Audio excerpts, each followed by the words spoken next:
And raises on Showtime Lady from the outside. Cool reception. Moonraker. Sears Tower is racing import by Drell. Rushing about the outside. Wheel of Fame. Rosy Eyes.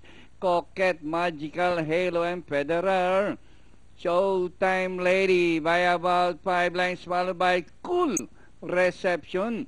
Moonraker racing in third from the outside. Wheel of Fame racing import by Daryl Rosy Eyes. Magical Halo taking the fifth spot alongside Sears Tower, Federer, and Coquette. Rounding the far turn, Showtime Lady by about 4 lengths, followed by Cool Reception. Rushing up is Rosy together with Wheel of Fame.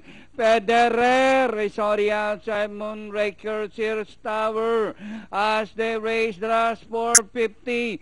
Showtime Lady, Rosy Eyes, Federer. Number 8 on the outside, Wheel of Fame.